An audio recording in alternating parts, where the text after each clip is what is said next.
Hey, what's up, guys? So today we're going to do another Etsy print-on-demand shop review. And the theme that I would assign to this shop that we're going to be looking at is that it really just reminds me of vintage Etsy. You know, not everybody was happy when Etsy allowed print-on-demand on their platform, because if you do the minimum with your Etsy print-on-demand shop, it can look a little repetitive and at times spammy.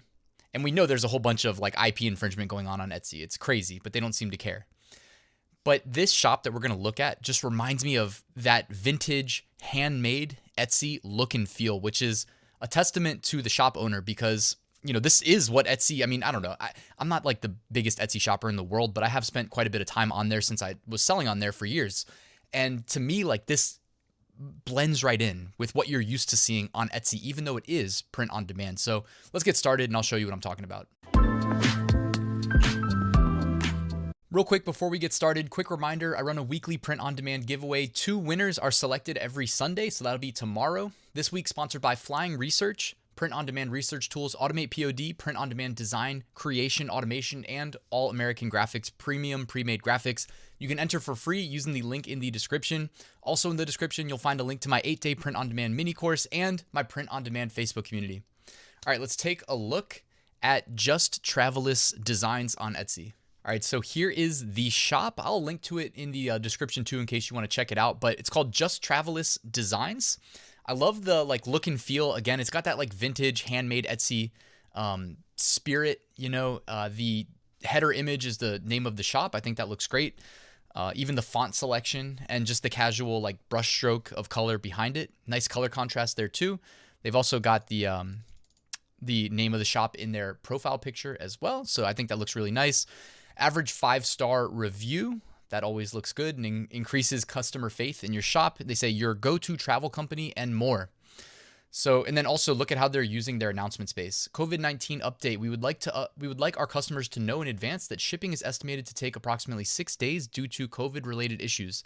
This is not definite because sometimes they're shipped out a bit faster than expected. So that's, again, a great usage of that announcement spot at the top of your shop in case anybody comes and they're wondering, like maybe you aren't worried that it's going to take a while, but they may have ordered from another shop that took 2 weeks or 3 weeks just to ship their product. So it never hurts. Like if you're seeing that 6 days and you think that's a negative, that may be seen as a positive to your buyer. If they had a poor experience in the past, they might be okay with 6 days. At least they have a window of time to expect. All right, so here's what I really wanted to show you. And I mean, this is not the approach that I took with my Etsy shop, and it's not the approach I typically preach, but there are many ways to sell on Etsy, and I'm sure this works. But I just really like how they're consistent in their look and feel, not just from how they design, but also their thumbnails in general. It's just really, and I wonder, like, is this Placeit maybe? I just really like it. I mean, what do we call it? It's just vintage Etsy. You know, it's what Etsy was before they introduced print on demand. This is really hiding the fact that these are made to order, you know, POD products, which to most customers doesn't mean anything. You know, but to most customers, they order the shirt, they get the shirt. They don't care if it was made after they purchased it. But this is a niche shop. So you see that all of these things for the most part are related to travel, but they did go out of their way and do a couple of St. Patty's Day designs, which, hey, doesn't hurt, right? See, they have a fall section. By the way, guys, if you are just starting out on Etsy, you see over here on the left-hand side under items, it says all. You'll always have that by default, but then you can create sections in your listings area in Shop Manager. When you create sections, that they're always going to be visible to the customers on your shop. So, you know, for me, I had a little bit of an advanced tactic there behind how I used sections. Like, I didn't do it by niche. There's nothing wrong with doing it by niche, by the way. Like, they did it by niche, and that's great. But I did it by product base cost. So, and I didn't blend various product types. For instance, like, I would say this type of hat, you know, but you have to name it something. This is more advanced. I don't want to hijack the shop review. But essentially, like, it's front-facing, so I wouldn't name it something weird. And I would group products with shared base cost. That way, I could easily change the product pricing on Etsy very easily and then run a sale. Because whenever I ran sales, I didn't want to lose money because I ran a sale, but I would experiment with like a 10% off sale and then maybe a week later run a 30% off sale. but I didn't lose the delta there. I didn't lose 20%. I would offset the base cost of my products so that when I ran the 30% off sale, it still came to the same end point with price. A little bit of an advanced tip there, but at a minimum, you should use sections, either to group it by niche or to do what I just described by base cost. And yeah, so you can see here, great designs, a lot of mixes of your designs. I really like this one that says Coloradical. This is something that when did I talk about this? I think it was, actually, you know what? I think it was on a video for Mary J's Hauls, my girlfriend's YouTube channel. But we were talking about colors the other day, and I made a note, I suggested to her, I was like, hey, like, you see how some people, they do a design with one color of the product in mind specifically. So look how well this contrasts against that green background. The foreground color selection, I'm guessing, that like yellowish, whitish color, may have been chosen specifically because they knew it would really pop, and it doesn't really pop actually. It's almost like it blends nicely, you know?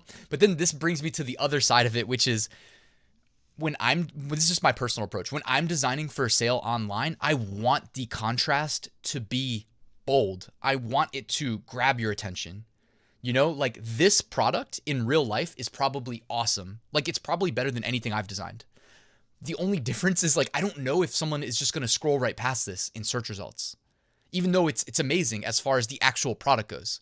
But when you know, are making the online sales, I always am willing to sacrifice what I think may be an actual better approach to the design as far as the real product goes, because I know that the online thumbnail version of it is most likely going to favor me getting seen if I make it, you know, that contrast more pronounced and big and bold. But that said, I'm not knocking this at all. I think this is a beautiful design, really well executed. And again, I love the concept of like optimizing for one specific color. Look, they don't actually let you select colors. It's just sizes. So that's really nice. And what else here? See, this is more of like what I would be talking about when I'm doing my designs. Black background, white foreground, really good. You know, this is called complementary colors. You can look at it on the color wheel. Colors opposite each other tend to be complementary. They contrast well against each other. Here we got, and by the way, again, these mock-ups are really nice. And you see the font there in the top right corner, it says navy. So I like that.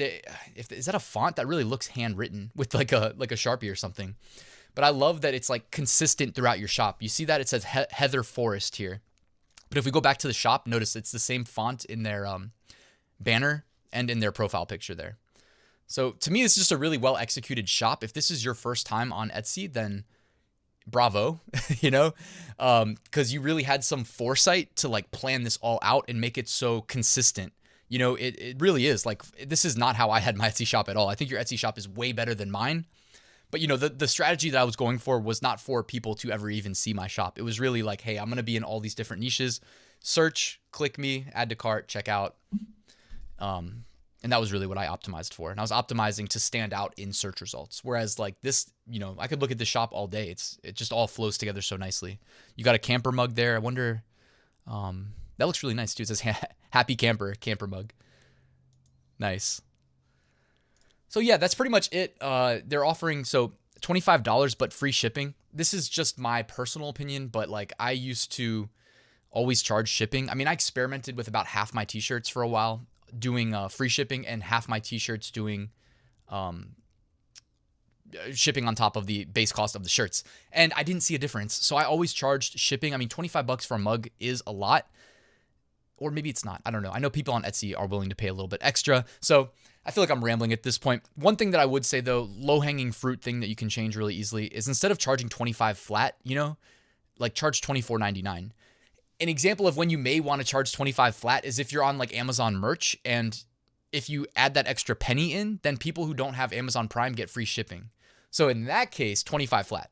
But in this case, since that doesn't make a difference, I would do $24.99 just because why not? We know that the pricing psychology there, dropping it by just a penny and bringing that left digit to the decimal point down one will increase your click-through rate and your conversion rate.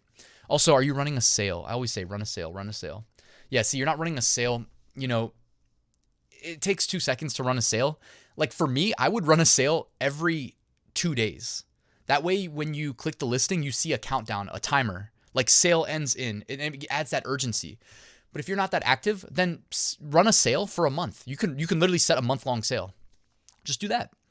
Again, anything that you can get to stand out in. Oh, by the way, you're doing $24.99 here, so you get the pricing psychology. So those are the thoughts. And again, you don't have to lose money when you run a sale. Just offset your product base costs. Depending on what percentage off you do, you can you know what to charge. But yeah, I have like a spreadsheet that I developed when I was on Etsy, where it's like if you want the price to be $19.99 and you run 10% off, set it to this, and I have like all the prices written down basically, and 10, 20, 30%, from my experiments.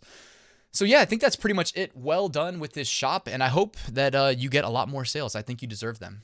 Thank you so much for watching till the end, guys. Quick reminder, I wrote a full print on demand course. It's got 10 modules in it. One of them is all about Etsy. It's perfect for beginners, or if you've already been on Etsy but you're struggling to make sales, it'll teach you everything that I did to make almost 3,000 sales on Etsy. So it'll also, by the way, has a module that teaches you how to do design. I'm sure you might have noticed I'm wearing like a all over print ice cream shirt. If you're wondering how the heck you can make products like this that can really stand out and set your shop apart, it teaches you stuff like that as well. So check it out, link in the description. And that's it, guys. Thank you so much for watching. Like, subscribe, and I will see you tomorrow with a new top 5 niches of the week.